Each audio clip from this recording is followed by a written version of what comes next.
Paix et souveraineté à vous, sentinelles de la vérité.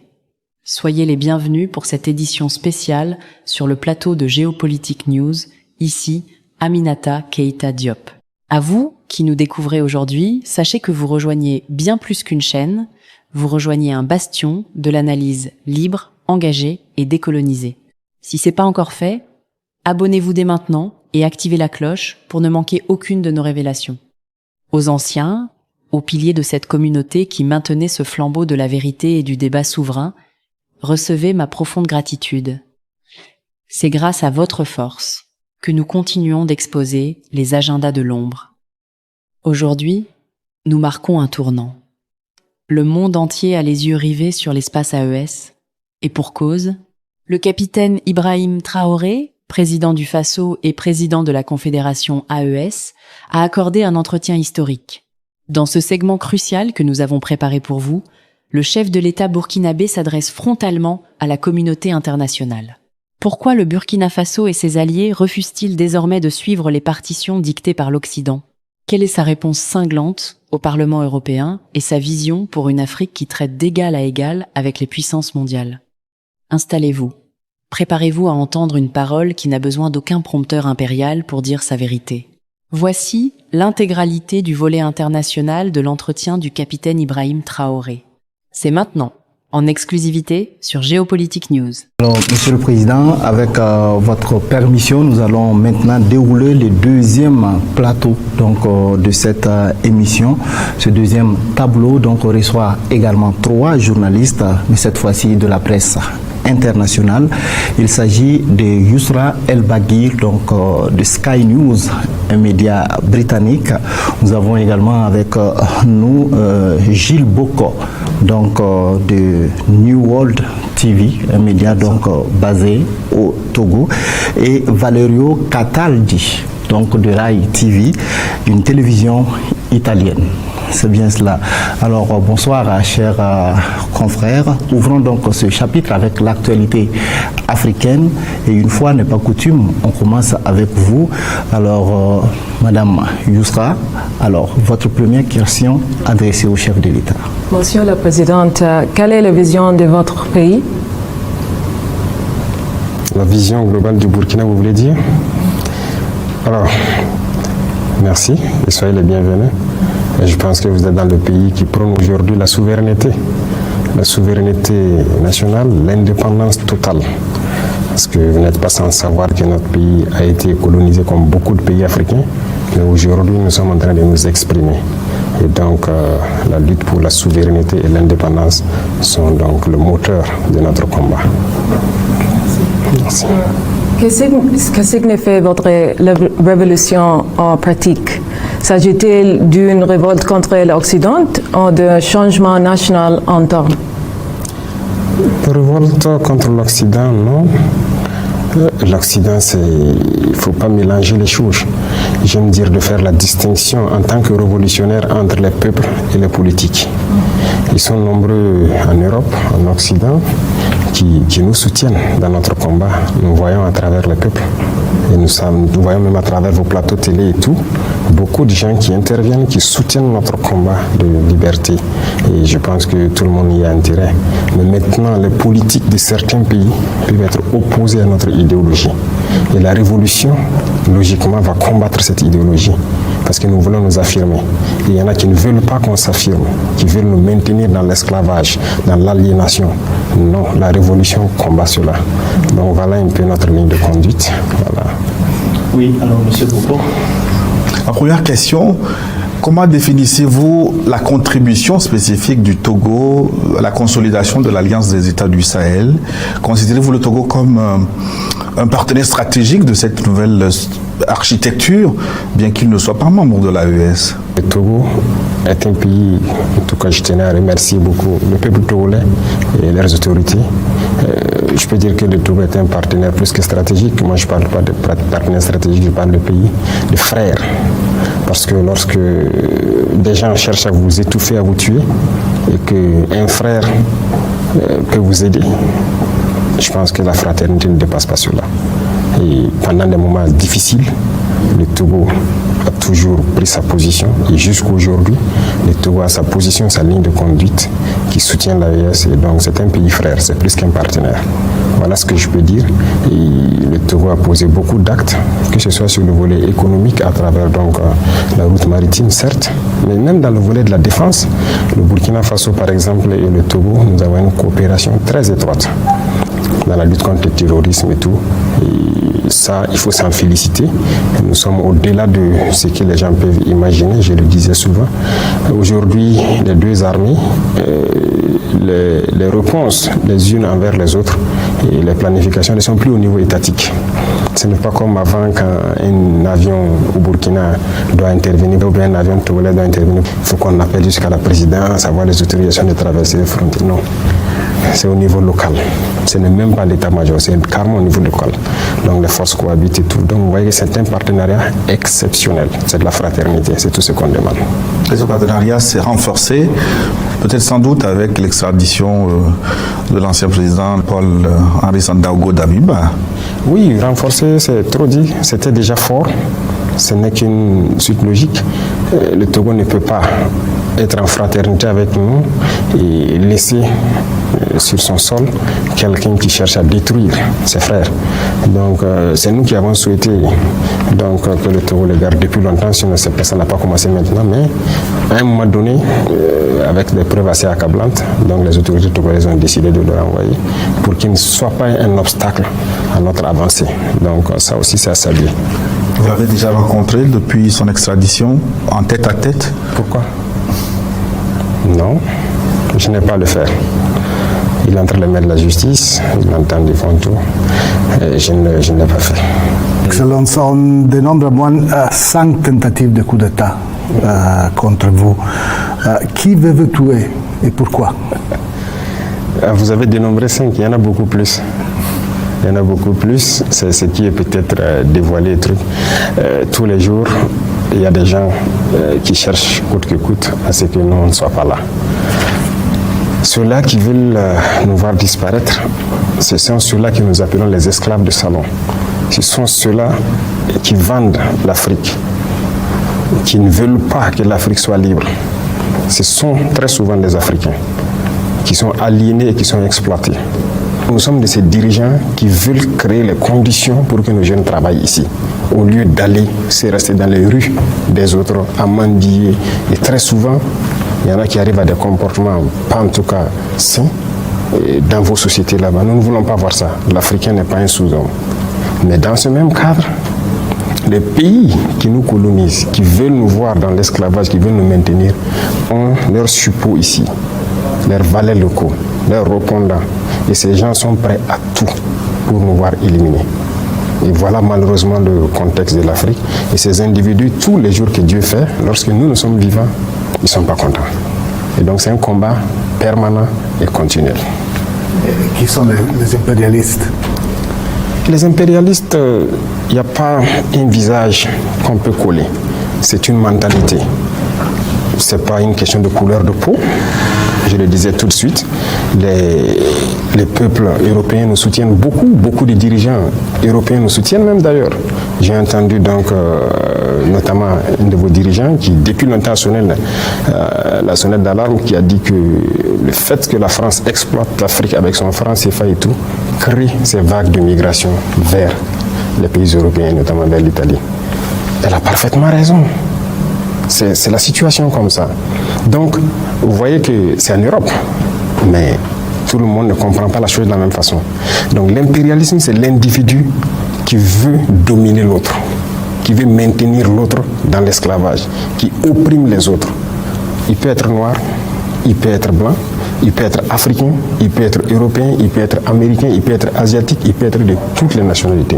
Mais tout individu qui a cette envie-là d'opprimer les autres, de maintenir les autres dans la domination, c'est un impérialiste. La liberté individuelle peut-elle être intégrée et votre révolution veut d'une souveraineté totale, la liberté d'aimer qui l'on veut, d'exprimer librement, de s'opposer à votre pouvoir? Ah oui, voilà quelque chose, vous avez très bien fait d'être venu, c'est-à-dire quelque chose que les médias mainstream, ce qu'on appelle, passe le temps à mentir en Europe, comme si ici, les gens se promenaient avec des haches et des gourdins. Lorsque tu ouvres la bouche, on te frappe. C'est faux, hein? Il y a la liberté.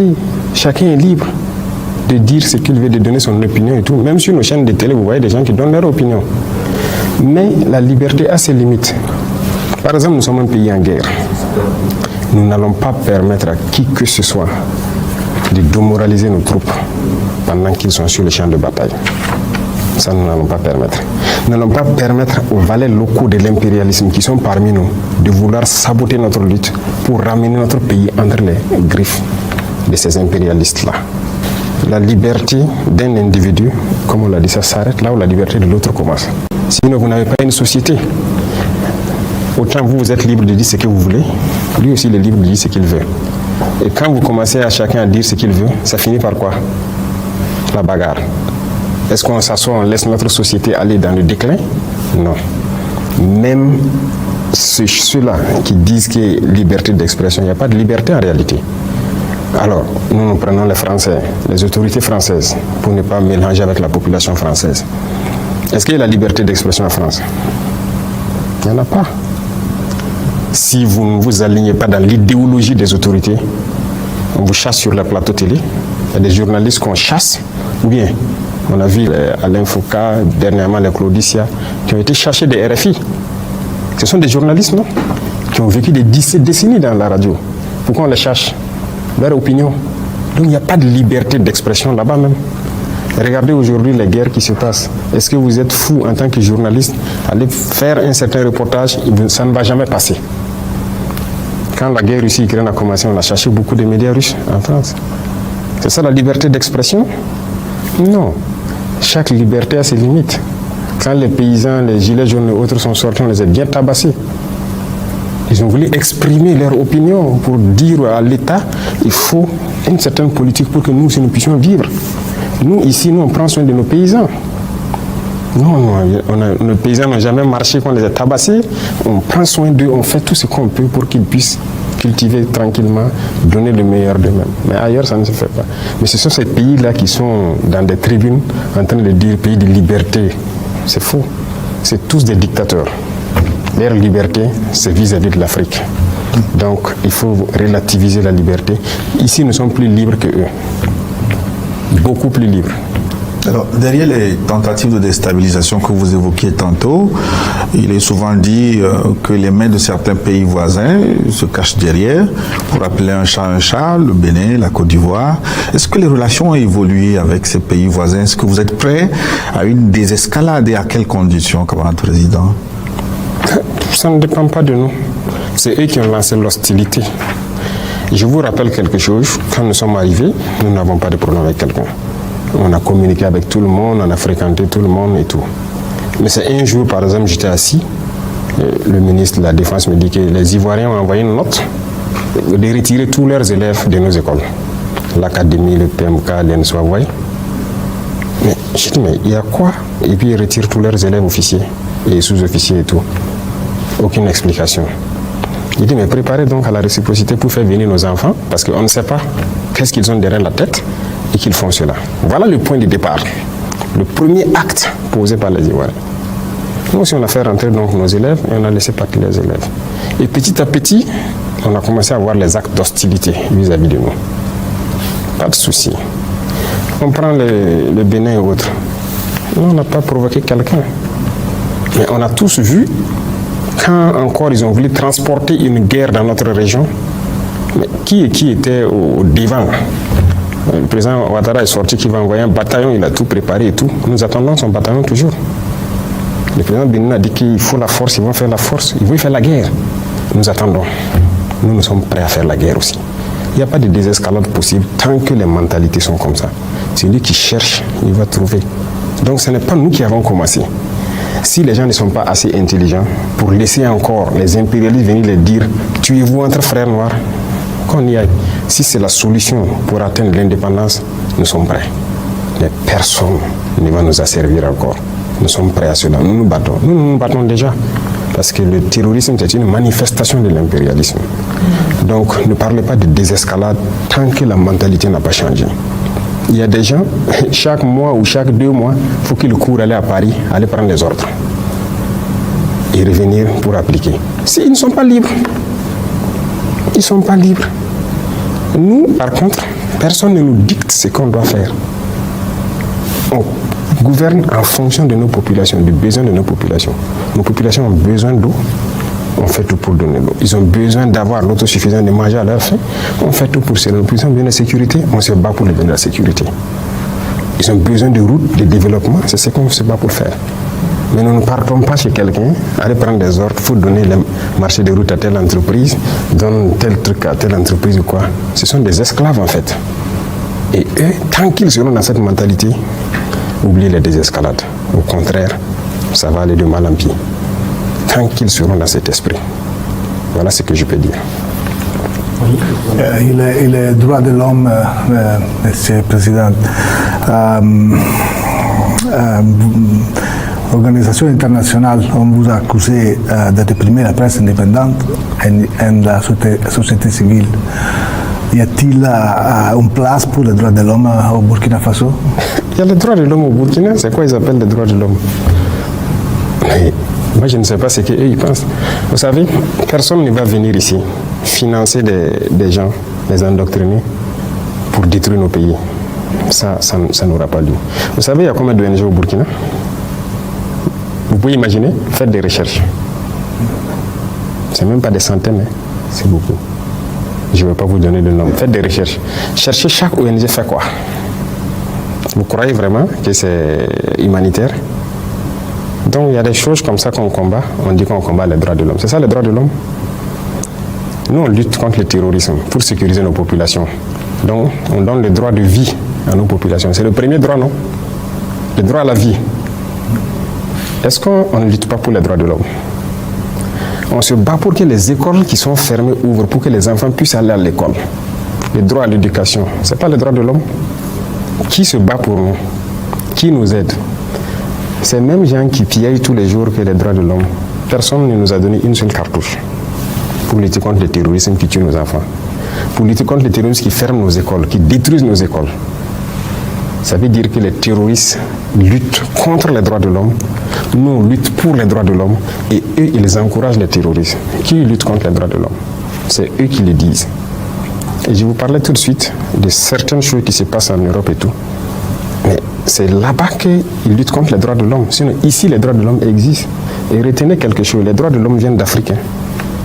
Ça ne vient pas d'ailleurs. Ça vient d'Afrique et d'Afrique de l'Ouest ici. Les premières chartes qui parlaient des droits de l'homme, c'était ici, dans la Confédération AES, plus précisément au Mali. La charte de Kouroukanfouga. Donc les droits de l'homme étaient connus par les Africains. On était bien organisés, une société bien organisée, chacun avec ses droits, même les droits des femmes. C'est en Afrique que les droits des femmes existaient. Ailleurs, ça n'existait pas. Et c'est eux là qui peuvent nous parler des droits des femmes ou des droits de l'homme. Ils ne connaissent aucun droit. Qui parle des droits de l'homme? Qui a bombardé les enfants en Libye tués? Qui bombarde les enfants un peu partout, largue les bombes sans distinction, tuer des enfants et trucs? C'est ça les droits de l'homme? C'est pas ce que nous on fait. Nous on lutte pour la vie de nos populations. On les protège. Nos soldats meurent pour les protéger. Et on fait tout pour ouvrir nos écoles, pour les éduquer. On fait tout pour subventionner nos paysans, faire l'agriculture pour qu'ils mangent à leur faim. On fait tout pour creuser des fourrages pour que les gens aient l'eau potable. Qui lutte contre les droits de l'homme? C'est eux. Ils n'ont aucun respect des droits de l'homme. Et les VDP accusés de graves violations, où en sont les investigations promises? Ceux qui disent que les VDP sont accusés de graves violations, ils ont présenté quelles preuves? Nous-mêmes, qui avons pris des VDP dans certains actes, ils sont en prison. Ces VDP-là sont en prison. Et ils savent où ils sont. Et nous avons dit, quiconque, ça c'est pas quelqu'un, écoutez, nous sommes majeurs. Hein. Nous sommes majeurs. Il ne faut pas que quelqu'un va nous voir comme des sous-hommes. Nous savons ce que nous faisons. Et c'est cette mentalité aussi qui est dangereuse. Parce que souvent, certains dirigeants en Occident et trucs là, voient les Africains comme des sous-hommes. Et donc, ils viennent ici comme si ils doivent nous apprendre des choses. Je vous ai dit que le droit à la vie, c'est nous, on enseigne ça au reste du monde. Personne ne nous enseigne ça. Donc, c'est vrai qu'il y a eu quelques petits problèmes avec certains VDP. Il y en a qui ont fait des bavures et autres. Ils sont en prison. C'est sans état d'âme avec ça. Maintenant, tout ce qu'ils disent là, ils ont eu quelle preuve? Rien. C'est nous, quand les gens nous accusent, on fait les investigations. Et très souvent, on part trouver que c'est ce qu'on appelle la perfidie. Les terroristes, ils viennent, ils font des massacres dans des endroits, avec souvent nos tenues. Même souvent, on dit que c'est l'armée. Et puis ils partent. Ils sont venus dans les tenues de l'armée. Oui, mais c'est pas nous. Ils mettent nos drapeaux, tous nos insignes, et puis ils viennent faire. Et les terroristes publient des vidéos de ça. Mais pourquoi ils ne voient pas? Les terroristes publient sur les réseaux sociaux des vidéos où ils sont dans nos tenues, dans nos accoutrements et tout. Ils partent faire des actions. Et puis après, ils filment une donnée à ces gens, à ces individus-là pour dire que ce sont les forces armées. Ils sont bien au courant parce que c'est eux-mêmes qui partent là-bas. Comment ils ont fait pour avoir le canal avec les terroristes, pour avoir des images? Comment ils font? Et il y a des gens même qui ont le culot de nous dire qu'ils ont filmé. Je me rappelle une fois, une ONG qui, par image satellite, ils ont vu des Maliens en train de commettre les forces maliennes en train de commettre des exactions. Ils n'ont même pas honte. Et ils n'ont pas l'intelligence de savoir que ce qu'ils disent n'est pas bien. Pourquoi je dis n'ont pas l'intelligence? C'est parce qu'ils voient le noir toujours comme un sous-homme. Sinon, si vous avez la capacité d'avoir des satellites pour voir des forces en train de commettre des exactions, mais vous n'avez pas de capacité d'avoir des satellites pour voir les terroristes. Vous nous insultez alors. Ici, tout notre combat, c'est pour la survie de nos populations et leur sécurité. Et on vit bien. On vit bien, on est en bonne harmonie. Sinon, bon, on ne pourrait pas aller où on veut. Et voilà, on ne pourrait pas agir. Et vous pouvez vous balader au Burkina. Hein. Vous pouvez aller partout où vous voulez. Vous allez voir ce qui change au Burkina, qu'est-ce que les populations apprécient de notre révolution et tout. Et ça vous fera beaucoup de bien. À l'issue d'une réunion tripartite tenue récemment à Cotonou entre les chefs d'état-major des armées de Côte d'Ivoire, de France et du Bénin, un des officiers, en l'occurrence le chef d'état-major de France, a déclaré que depuis votre prise de pouvoir, la situation sécuritaire s'est fortement dégradée, on dirait même catastrophique.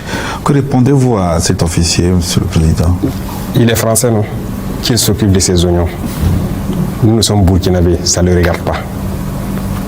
Il faut qu'il comprenne ça. Tout ce que moi j'ai dit, quand quelqu'un parle de nos pays, c'est une insulte pour nous. Ça veut dire qu'il nous voit en sous-homme. En quoi ça le regarde? La situation s'est détériorée, c'est entre nous burkinabés. Ça le regarde? En rien. Qu'il s'occupe de ses oignons. Et il reste chez lui. Il a quoi à mettre sa bouche dans les affaires du Burkina? Ou bien il a la puissance de colonisation toujours. Qu'il le dise haut et fort, que c'est lui le maître colon et que nous sommes des esclaves. Voilà pourquoi il met sa bouche dedans. Sinon, pourquoi il parle du Burkina? En quoi ça le regarde? Ils étaient ici. Moi, je les ai cherchés, ils ont quitté ici en 2023. Ils étaient là. Quand ils quittaient ici, là, Bobo Ouaga était coupé. On ne pouvait plus s'élever à Ouagadougou, les deux capitales, aller là-bas. Les terroristes étaient là. Koumbia, Korokwa, tout était attaqué. Koudougou, les gens sont rentrés jusqu'à côté de Koudougou, 100 km. Tout était encerclé. La RN16 qui relie des zones de Togo, qui pouvait prendre la route? Mais ils étaient là, non? Avec tous les hélicoptères, les chars et tout ce qu'il faut, la technologie, les drones, les satellites. C'est des incapables alors. Aujourd'hui, nous on circule tranquillement, librement. Et la dernière fois, il y a des ambassadeurs de l'Union européenne et certains pays européens qui ont dit est-ce qu'ils peuvent tourner? J'étais surpris de les voir à la télé. Ils partent un peu partout, à Douri, ils se baladent dans le pays. Moi je pars où je veux. Pas par les airs, mais par la route. À travers mon pays. On ne peut pas se lever ici à Louris, qu'à Gawa, aller faire ce qu'on veut, revenir, aller à Tinkodo. C'est impossible. Ce sont des Burkinabés qui sont battus pour reconquérir nos terres. Et si ça c'est pire, c'est bien sûr pire pour lui. C'est pas bon pour lui. Notre avancée là, c'est dangereux pour la France. C'est dangereux, c'est pas bon qu'on reconquiert nos terres. Donc, comprenez qu'il a raison. Quand il parle, c'est pas pour notre bien à nous, c'est pas pour notre peuple, c'est pour eux leur bien. Et ils nous veulent dans l'insécurité. Et qu'ils viennent. Mais ils ont été incapables de ramener la sécurité. Et on va le dire même demain haut et fort. Nos forces se battent, on n'a pas besoin d'eux. Qu'ils s'occupent de leurs problèmes. Et bon, nous aussi, voilà. La Russie a-t-elle été efficace pour vous aider à lutter contre le terrorisme? Alors, il faut que les gens comprennent quelque chose.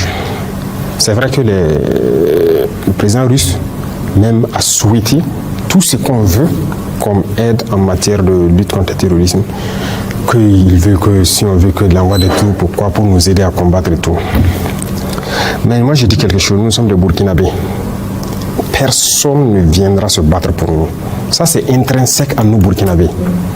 Donc tout ce qu'on fait avec la Russie, si on a besoin d'équipement, la Russie en tout cas a ouvert la porte.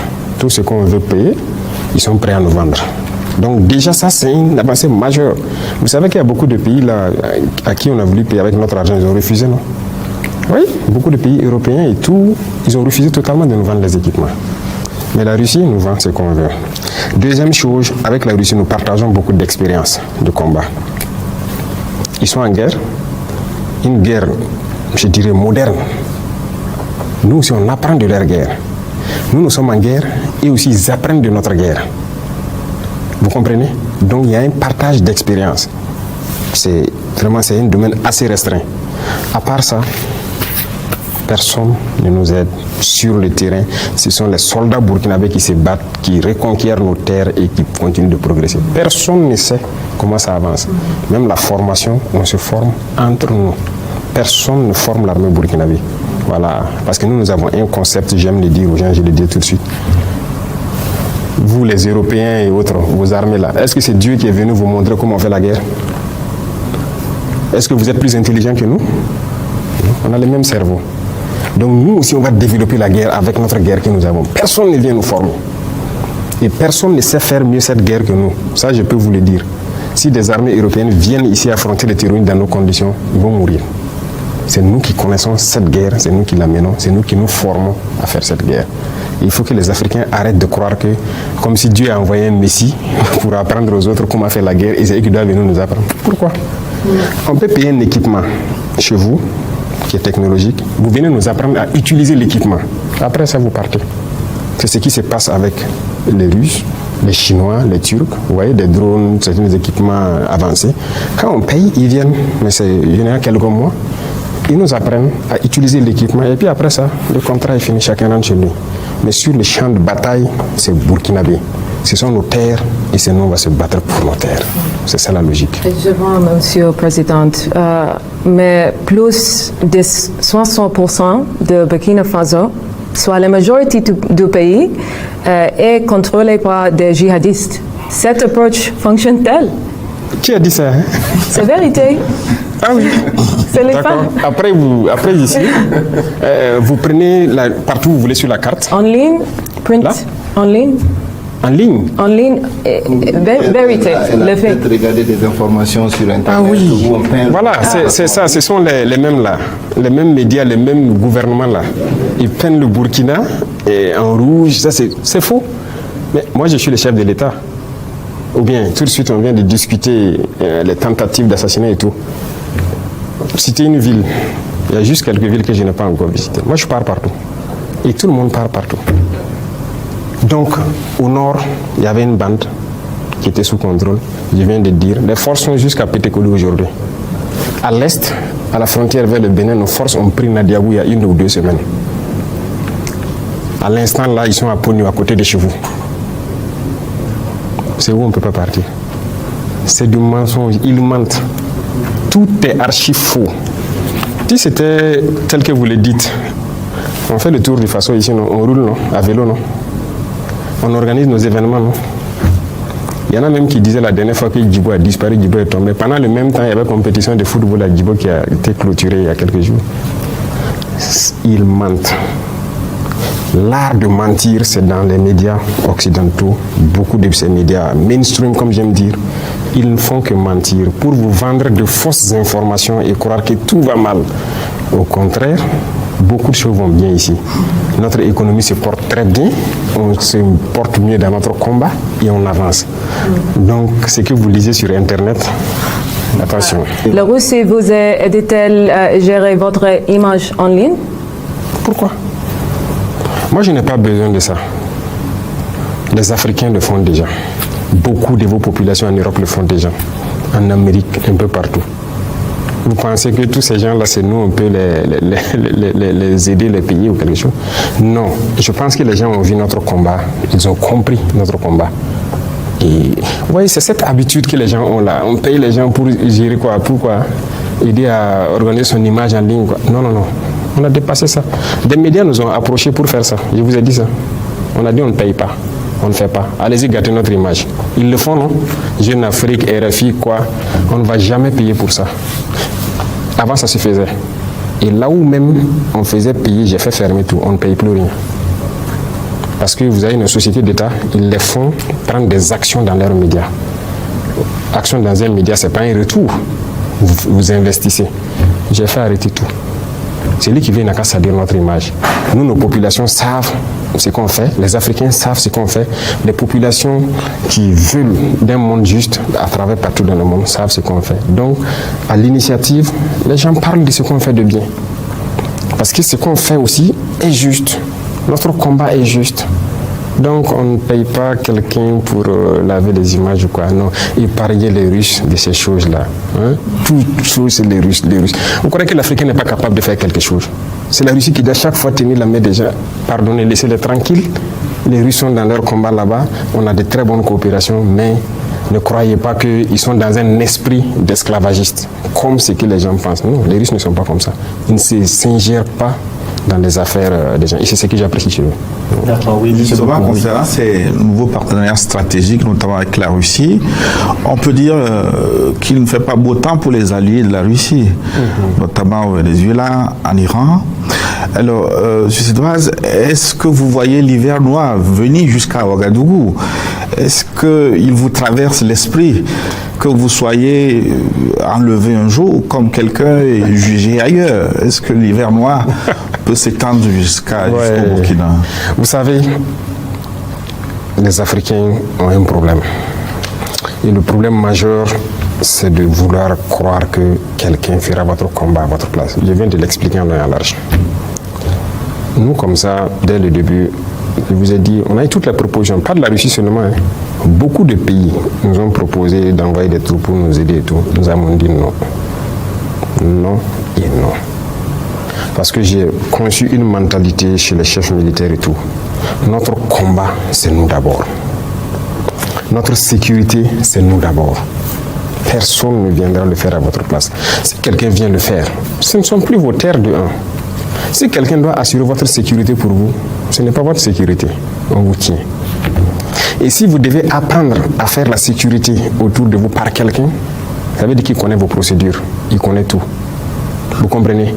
Et si vous faites une alliance, croire qu'en cas de cas, ah ouais, c'est l'allié qui doit venir se battre, vous avez tout faux. Et moi, je passe le temps à le dire. À ceux qui sont proches de moi ou à ceux qui sont loin, il faut compter sur soi d'abord. Et quand vous comptez sur vous-même et que vous développez votre outil, vous n'avez pas peur a priori.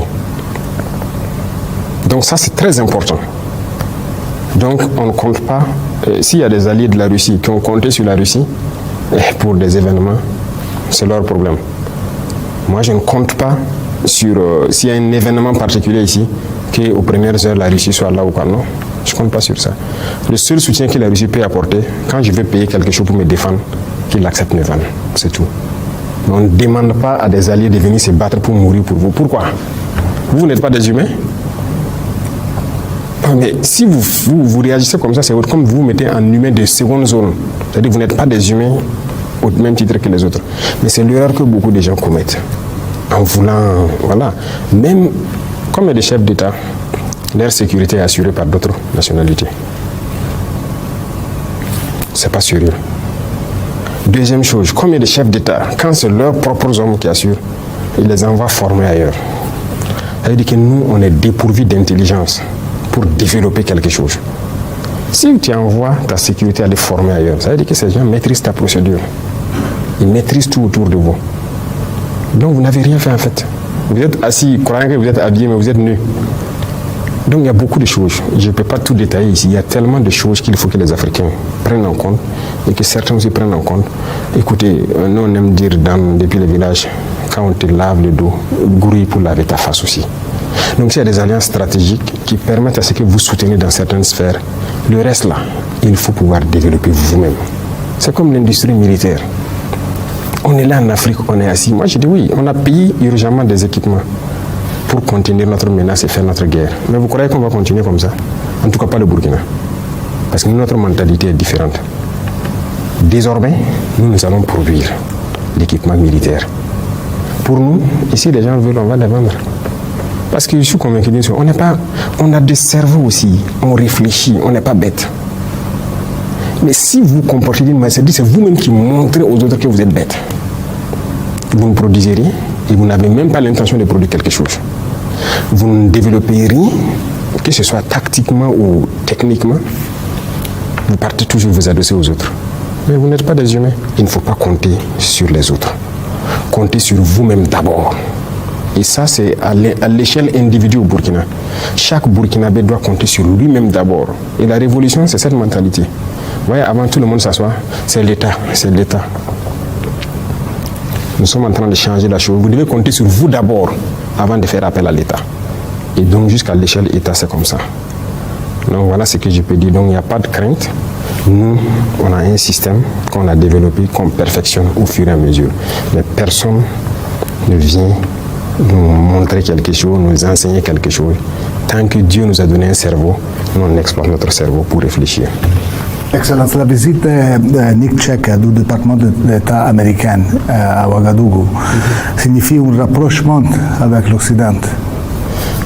Oh oui, j'ai suivi, ils ont demandé à venir échanger avec nous. Je pense que le ministre des Affaires étrangères qui a échangé avec eux, et puis un peu aussi dans les pays de la... En fait, il faut que les gens comprennent quelque chose. On n'est opposé à personne.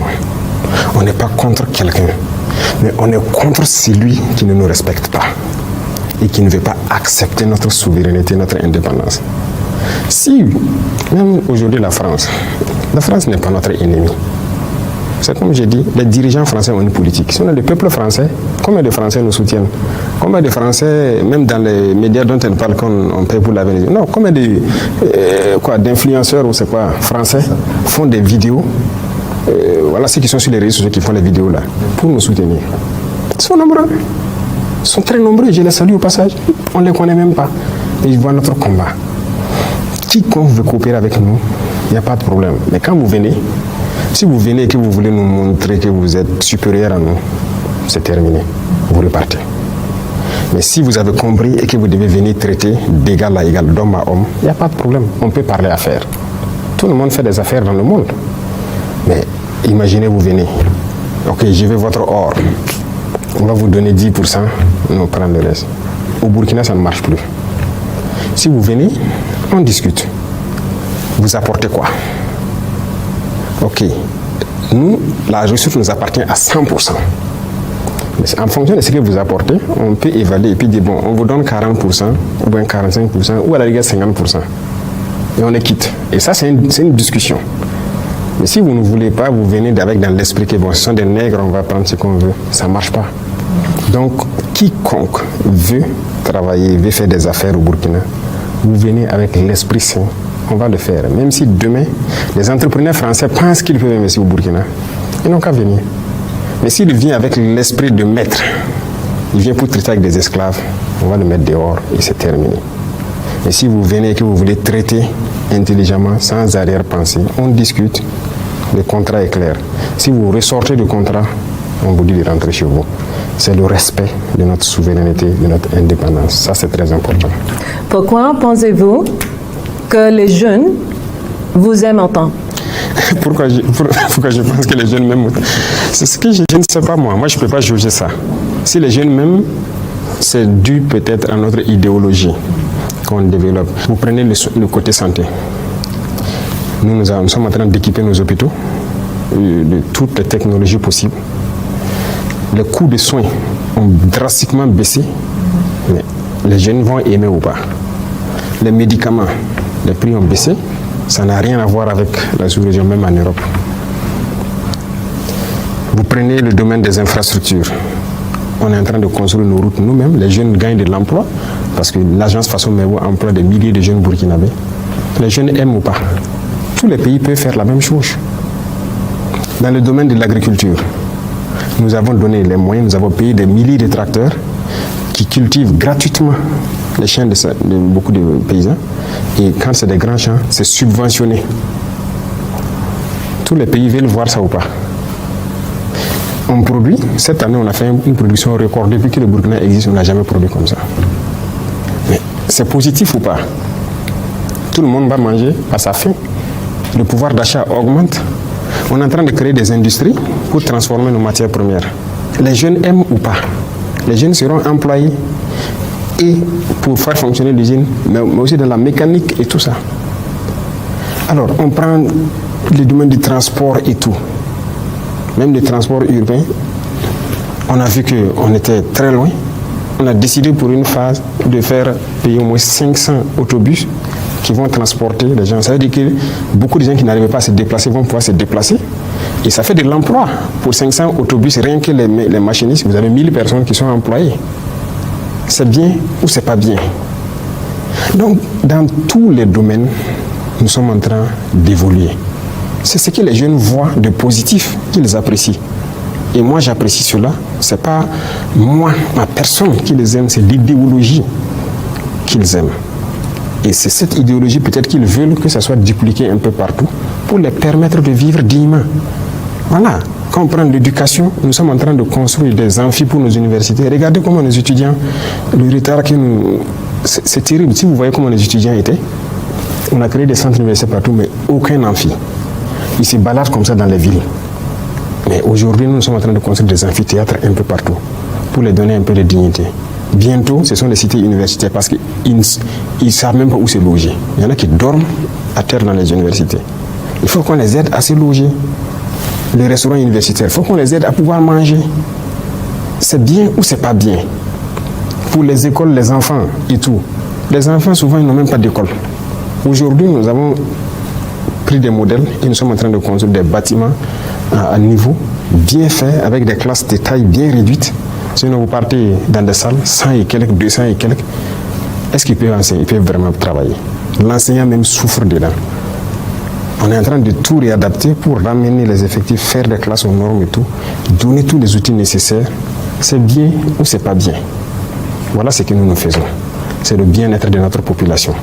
Et partout au Burkina, les centres de santé, nous avons mis un projet en place. On a déjà construit près d'une quarantaine. Et chaque année, ça va continuer. Et dans ces centres de santé, il y aura des médecins qui seront affectés. Pour que, il ne faut pas que quelqu'un ait une appendicite ou il a une fracture ou quelque chose, on ne peut pas l'opérer là-bas. Il faut l'envoyer en ville pour opérer. Moi, je me balade dans mon pays, je vois. J'ai été dans des villages, dans des chefs-lieux de province, à des centaines de kilomètres de Ouagadougou, où quand une femme est enceinte, ça fait 9 mois. Chaque fois qu'elle doit faire un examen échographie, on doit l'amener à Ouagadougou. Moi, je suis contre ça. Donc, je mets en place des échographes là-bas. On améliore le plateau. C'est bien ou c'est pas bien? On a recruté les médecins. C'est la première fois, mais d'ailleurs, c'est en Afrique, ça fait 1000 fois 5. On a fait un programme de 1000 fois 5 des spécialistes pour les affecter partout, pour que les soins soient rapprochés des populations. C'est bien ou c'est pas bien? Est-ce que vos médias en parlent de ça? Tout ce que je cite, il y en a tellement. Maintenant, ils ne parlent pas de ça. Ils prennent notre carte en rouge. Notre pays est disparu. Rien ne va ici. Tout. Vous comprenez maintenant pourquoi j'ai dit que, en fait, il y a la liberté ici, il y a tout ici. Mais ils ne veulent pas ça. Comme ça, on s'épanouit. Ce n'est pas bien, ils ne veulent pas ça. Donc, il faut salir notre image. Sinon, vous pouvez vous balader. Tout ce que j'ai dit, c'est vérifiable. Voilà. Et ça, c'est ce que la jeunesse veut voir et c'est ce qu'on est en train de faire. Camarade président, certainement que si vous êtes adulé par les jeunes, ce que vous incarnez pour une grande partie de cette jeunesse africaine, un espoir de dignité, de réveil. Alors, l'espoir peut aussi engendrer une impatience immense. Oui. Alors, quel message de vérité adressez-vous à ces jeunes qui vous regardent depuis Bobo, Zignare, Kaya, Lomé, Bamako, Dakar ou Abidjan et qui attendent que l'Afrique de votre génération soit enfin celle des résultats, camarade président? Je ne peux pas prétendre, en fait, que mon idéologie, si je peux dire, se répande d'un coup sur l'Afrique. C'est au peuple de prendre les responsabilités partout. Et je le dis, et d'exiger de leurs dirigeants certaines choses. Il y a des dirigeants qui sont compromis. Ils nous appellent et nous disent souvent, vous êtes sur la bonne voie, mais nous on ne peut pas faire comme vous. Parce que bon, voilà, c'est difficile. Il y en a qui ont des richesses en Europe là-bas, dans les banques et tout. S'ils s'amusent, on bloque tout, bien mal acquis. Et ils rivalisent. Moi, je dis à certains, ayez le courage de sortir, de dire à vos peuples, bon, écoutez, en tout cas, nous, on s'était mal comporté, on avait volé, j'ai tant de milliards dans les banques en Suisse, là-bas ou quoi, là-bas. Mais désormais, j'accepte de travailler pour vous, pardonnez-moi, et on repart sur de nouvelles bases. Il y en a aussi qui ont été compromis par les mêmes affaires que vous voyez, Epstein ou quoi, là. Ils partent chaque fois en Europe, on les loge dans les hôtels, on les a filmés dans des situations compromettantes et on les tient avec ça. Vous faites ça ou bien on va sortir ça. Un scandale contre vous. Hey, ayez le courage de dire à vos populations, bon, en tout cas, moi j'ai merdé, mais pardonnez-moi, tout homme merde. Et puis bon, on repart sur de nouvelles bases. À défaut de ça, que les jeunes se réveillent et exigent. Ce que nous on fait là, ce n'est pas extraordinaire. Mais ils peuvent aussi exiger ça de leurs dirigeants. Le Burkina n'est pas le pays le plus riche. Mais c'est quoi on fait? Quand on prend des infrastructures routières, c'est quel pays en Afrique, surtout en Afrique de l'Ouest ici, qui a une bonne infrastructure routière, un réseau assez dense? On n'a pas. On a toujours besoin de construire une route, par exemple. Ce qui est fondamental. Quand les gens partent en Europe, là, toutes les villes, toutes les rues sont bitumées. On est content, on se balade, on fait des selfies dans les rues en Europe, aux États-Unis et tout. On ne peut pas faire ça ici. Bon, tout le monde voit que nous sommes en train d'acquérir beaucoup de machines pour le faire nous-mêmes. Et les gens savent que dans un futur proche, on va faire un grand bond. Parce que si on va rester dans les marchés, faire venir les entreprises, on ne peut pas. Donc on paye nos machines, on a confiance en notre jeunesse, on les met au travail. Mais tous les pays peuvent le faire. Pourquoi ils ne le font pas? Donc les jeunes doivent trouver le mécanisme d'approcher, premièrement de manière très pacifique, leurs dirigeants et les dire voilà ce que nous voulons comme truc. Il faut nous faire travailler avec des solutions concrètes et les amener à le faire. S'ils ne le font pas, il faut trouver une manière de les mettre la pression pour le faire. Maintenant, si le dirigeant est incapable de le faire et qu'il est enchaîné autour de lui, qu'il ait le courage de le dire et puis il démissionne. Sinon, moi, je ne peux pas, comment je vais dire, par une magie, faire changer les choses. Les jeunes sont impatients, c'est vrai. Quand je prends le Burkina, chacun veut que, par exemple, quand je prends les brigades qu'on est en train de faire pour construire les routes, on a commencé par Ouaga et Bobo, ensuite Koudougou, Tenkodogo, Kaya. Mais il faut que les autres soient patients. Ça vient. Tout le monde aura sa brigade, tout le monde aura ses routes. Mais je ne peux pas faire comme ça d'un claquement de doigts.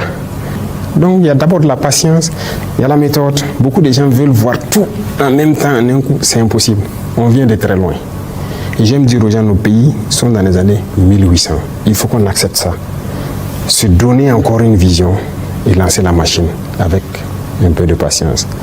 Donc la jeunesse sur-régionale, c'est de trouver la formule, en tout cas, de faire la jonction avec les dirigeants, les amener à faire ce qu'ils veulent. Et voilà, il y a beaucoup de choses. Ce que nous on fait quand on nationalise certaines unités industrielles, les gens ne comprennent pas. Mais c'est un courage qu'il faut aussi. Au Burkina même, il y a des gens qui ne savaient pas, des unités industrielles qui existaient, il y en a qui ne savaient pas que ça n'appartenait pas au Burkina. C'est quand on a commencé à reprendre le contrôle un peu, que des intellectuels même se rendent compte que, donc cette unité-là n'appartenait pas au Burkina. Pourtant, ça ne nous appartient pas. Et c'est à la jeunesse de revendiquer que l'État reprenne ses responsabilités. Nous, on cultive le coton. C'est les autres qui fixent le prix du coton. Parce que même nos sociétés qui gèrent le coton et tout, ne nous appartenaient pas. Et aujourd'hui, on est en train de construire de grandes unités industrielles pour que si on prend le coton brut comme ça, jusqu'à la finition, c'est nous. Tout le monde peut le faire. Donc personne ne viendra nous fixer le prix du coton parce qu'on transforme. Au lieu de vendre le coton, nous on va vendre le fil, si vous voulez. Sinon on vend les tissus, si vous voulez. Le coton rentre dans les soins un peu partout, les compresses. On paye tout de l'extérieur. Mais c'est notre coton. L'Afrique peut le faire. Il y en a qui sont premiers producteurs de cacao, mais ce n'est pas eux qui fixent le prix du cacao. L'Afrique doit se réveiller. Et l'Afrique doit chercher la connaissance et se réveiller. Et chercher la connaissance, c'est chercher à savoir beaucoup de choses sur notre vie, notre identité. Et quitter l'ignorance. Et c'est à ce seul prix que nous allons redevenir nous-mêmes, nous développer. Et maintenant, que les gens nous voient aussi comme des humains. Sinon, pour l'instant, je suis au regret de le dire, il y a des États africains, mais leur manière de faire et tout ce qu'il y a, on ne peut pas nous respecter. C'est pas possible. Donc voilà un peu ce que je peux dire à cette jeunesse, que ce soit burkinabé ou africaine. Il faut qu'on se réveille. C'est possible, croyons en nous. C'est possible, tout le monde a un cerveau, tout le monde peut faire au-delà de ce que vous faites. Vous êtes journaliste. Si vous puisez bien dans votre tête, vous pouvez être un ingénieur mécanicien peut-être. Vous pouvez être un ingénieur électricien. Moi, je suis convaincu d'une chose, Dieu a donné la capacité à tout le monde. Et il ne peut pas être figé sur une seule chose. On peut faire beaucoup de choses. Et c'est ce que j'essaie de booster au sein de la jeunesse. Je rencontre beaucoup de jeunes et je les encourage à développer beaucoup de choses. C'est possible. On nous a endormis. Regardez les réseaux sociaux. C'est ça qu'on nous a servi. On dort. Réveillons-nous. Oui, Monsieur le Président, l'Afrique doit se réveiller, vous venez de le dire. Le Burkina Faso est peut-être sur le chemin, justement, 1 an après la proclamation de la révolution progressiste populaire. Quelle adresse vous avez donc à l'endroit de cette jeunesse dont on vient de parler et du peuple burkinabé dans son entièreté? Alors, je reviens sur certains mots encore. Il faut que les Africains arrêtent de se leurrer. La démocratie telle qu'on nous l'a dit ne développe pas. C'est faux. Tous les peuples sont passés par une révolution avant d'arriver à la démocratie. Et comme je dis aux gens, si on se met en tête que nous sommes dans les années 1800 par rapport aux pays développés, il faut une vraie révolution.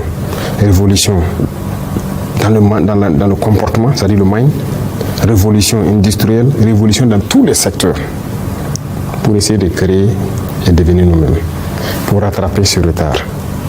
Sinon, la démocratie telle qu'on nous flatte, vous voyez beaucoup de nos intellectuels qui ont été à l'école, démocratie, ils ne savent même pas ce que c'est. Les mêmes qui crient ça, sur le même instant, si vous l'attrapez, vous le dites. Ok, démocratie, on tue des enfants. Démocratie, on largue des bombes, on tue des femmes, on détruit des hôpitaux, on tue des populations civiles. C'est ça la démocratie. Ils font comme s'ils ne voient pas ça. Là, ils ont les yeux fermés. Il faut que les jeunes Africains comprennent que c'est faux. Cette notion de démocratie, elle est fausse. C'est juste un bâton que les gens tiennent et ils les sortent contre les Africains et certains peuples. C'est tout. Donc, il faut oublier la notion de démocratie. Il faut prendre l'esprit révolutionnaire.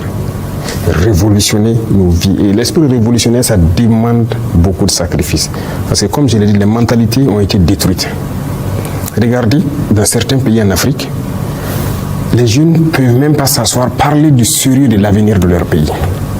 Tout ce qu'on sait faire, ouais, les histoires de buzz sur les réseaux sociaux, c'est ce qui intéresse. Les futilités. Il faut qu'on quitte cela. Je dis souvent, quand je sors, il faut que les jeunes reviennent à la science.